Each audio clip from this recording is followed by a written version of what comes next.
बिस्मिल्लाहिर्रहमानिर्रहीम। अस्सलाम वालेकुम बच्चों।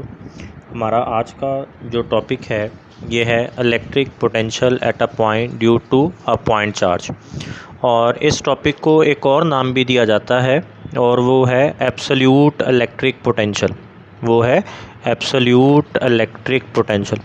ये जो टॉपिक है बहुत इम्पॉर्टेंट लॉन्ग क्वेश्चन है, हमारी बुक में भी ये मौजूद है।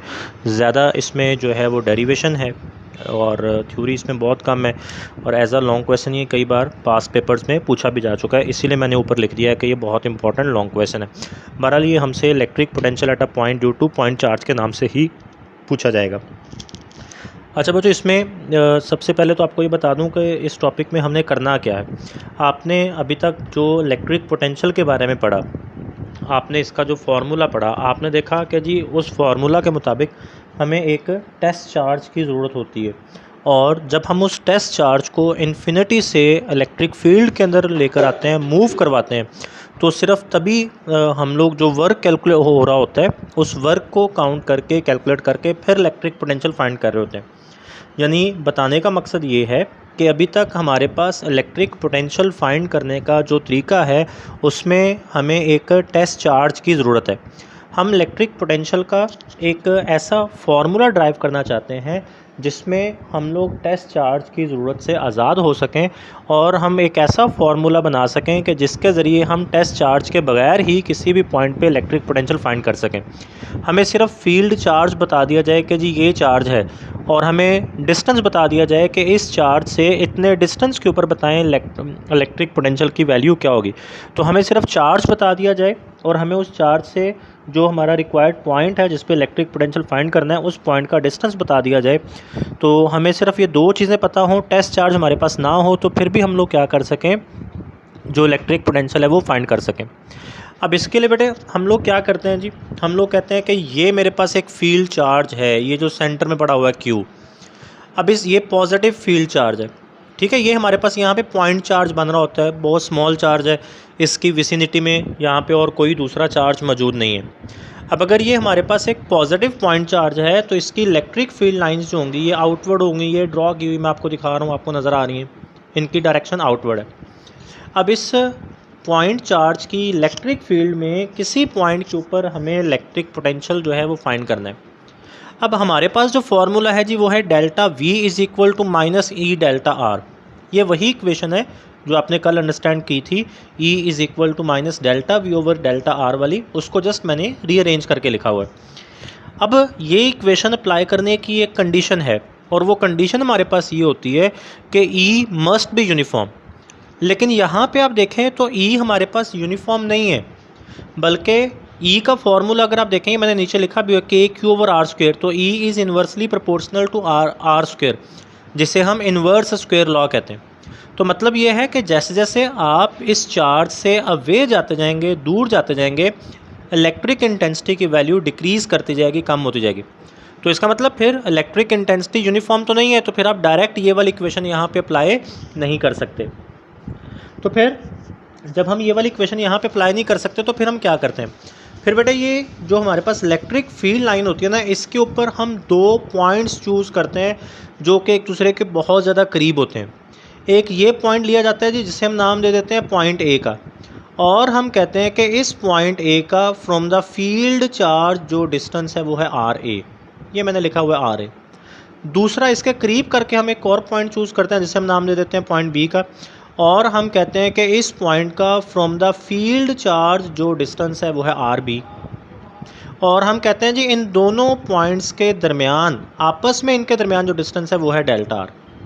अब यहाँ से देखें, बड़ा इजी है, हमें बड़ी आसानी से समझ लग रही है कि RA यानी फील्ड चार्ज Q से लेकर पॉइंट A तक का distance plus delta r, RA plus delta r is equal to RB। तो ये लिखा हुआ है RB is equal to RA plus delta r, इसको आप इक्वेशन 1 का नाम दे दें। अब यहाँ से अगर आपने डेल्टा आर की वैल्यू निकालनी हो तो आप RA को इधर ले आए, तो delta r is equal to RB minus RA। इस इक्वेशन को हम यहाँ से भी प्रूव कर सकते हैं। ये डिस्टेंस है मेरे पास RB यहाँ तक, इसमें से ये वाला डिस्टेंस माइनस कर दें RA, तो बाकी मेरे पास ये रह जाएगा डेल्टा आर। तो ये इक्वेशन बन गई। अब ये दोनों पॉइंट्स के सेंटर में एक पॉइंट कंसिडर किया जाता है। अब इनके बिल्कुल सेंटर में मिड में जो पॉइंट कंसिडर किया जाता है उस पॉइंट को कोई नाम तो नहीं दिया हुआ, बट हमारी बुक वाले ने लिखा हुआ है the distance of mid point of A and B from the charge q is, कि ये जो सेंटर वाला पॉइंट है उस पॉइंट का जो फील्ड चार्ज क्यू है वहाँ से वहाँ तक का जो डिस्टेंस है ये स्मॉल आर के इक्वल है। ये लिखा हुआ है जी स्मॉल आर। अब बेटे ए और बी के मिड का मतलब एवरेज होगा, तो एवरेज का मतलब है कि आप पॉइंट ए का डिस्टेंस प्लस पॉइंट बी का डिस्टेंस डिवाइडेड बाय 2। तो हमारे पास जो स्मॉल आर है it will be equal to r A plus r B over 2, क्योंकि ये जो आर डिस्टेंस है ये ए और बी के बिल्कुल मिड में लिया गया है, इसलिए जो स्मॉल आर होगा वो आर ए और आर बी की एवरेज के इक्वल होगा। अच्छा जी, इसके बाद आप क्या करेंगे, इसके बाद आपने ये जो स्मॉल आर लिख लिया, आप इक्वेशन 1 ये जो आपने लिखी थी यहाँ से आर बी की जो वैल्यू है वो यहाँ पे पुट कर देंगे, तो आ जाएगा r A plus r B की जगह पे आ जाएगा r A plus delta r divided by 2। ये पूरा 2 के साथ डिवाइड चल रहा है, ये दोनों ऐड होके 2 आ रहे, तो 2 आ रहे, इस 2 को लदा मैं कर दूंगा, ये 2 इधर आ गया divided by 2 plus delta r over 2, ये वाला 2 से कट जाएगा, तो मेरे पास रह जाएगा r is equal to r A plus delta r over 2। ये जो बटे में 2 आ रहा था यहाँ पे, ये जो बटे में 2 था ये 2 आर ए हो गया, तो एक 2 इसके नीचे आ गया और एक 2 डेल्टा आर के नीचे आ गया, तो मेरे पास स्मॉल आर की वैल्यू आ गई बच्चों r A plus delta r over 2।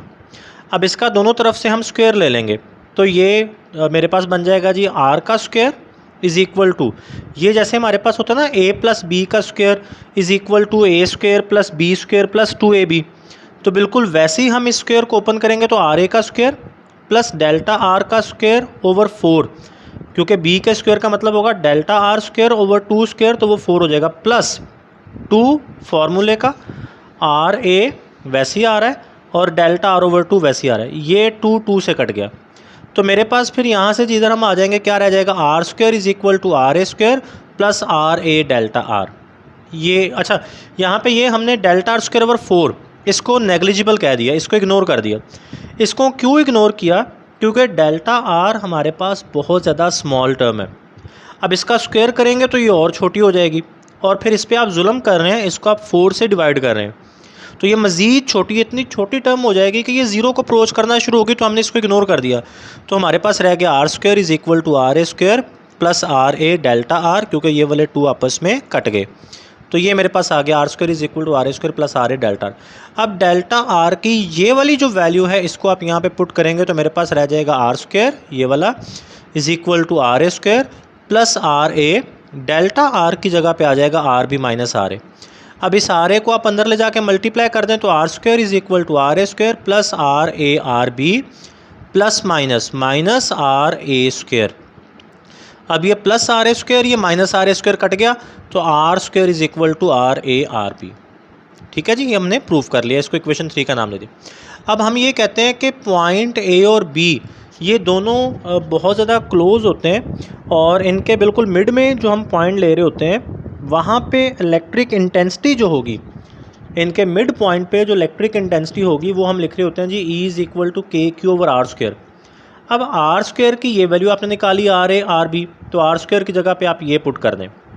ठीक है, तो ये हमारे पास इलेक्ट्रिक इंटेंसिटी की वैल्यू आ जाती है, या इसका फार्मूला आ जाता है k Q over are A R B.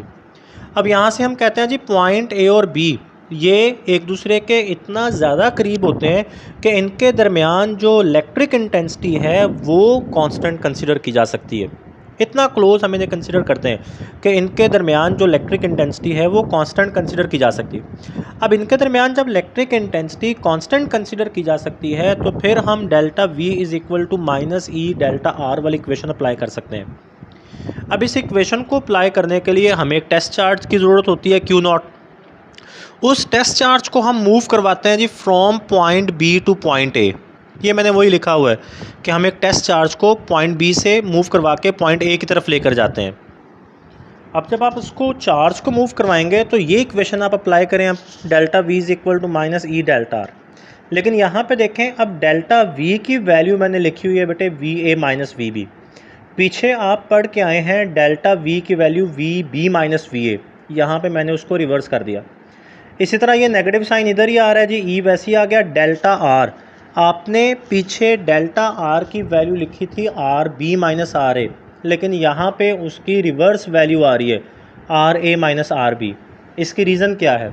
ये दोनों चीज़ें डेल्टा वी की वैल्यू और डेल्टा आर की वैल्यूज़ को रिवर्स करने की वजह क्या है?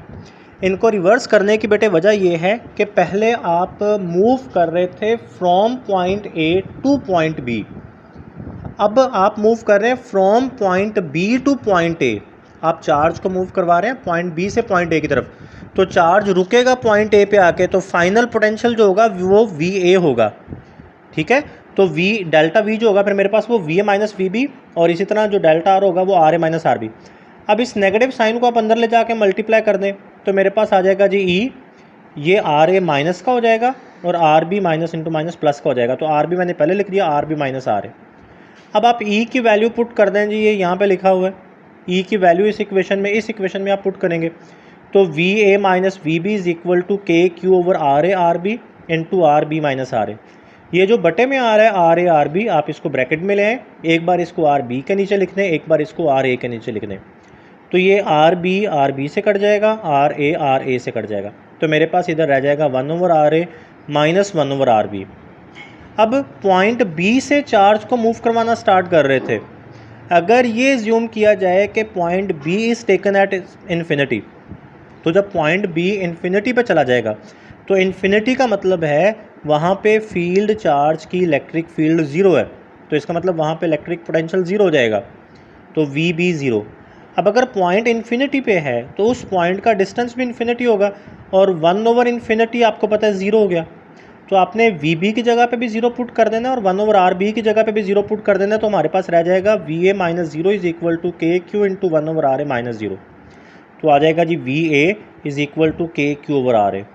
अब ये सब्सक्रिप्ट्स को ख़त्म कर दें, जनरल रिलेशन बना लें, तो हमारे पास आ जाएगा जी we is equal to K Q over are.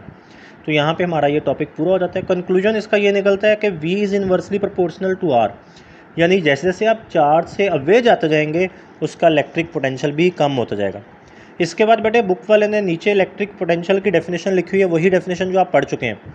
अगर आपसे ये लॉन्ग क्वेश्चन में पूछा जाता है तो आपने इलेक्ट्रिक पोटेंशियल की डेफिनेशन जो बुक में एंड पे लिखी हुई है वो पहले लिखेंगे, जो मैंने आपको लास्ट टाइम लिखवा भी दी है।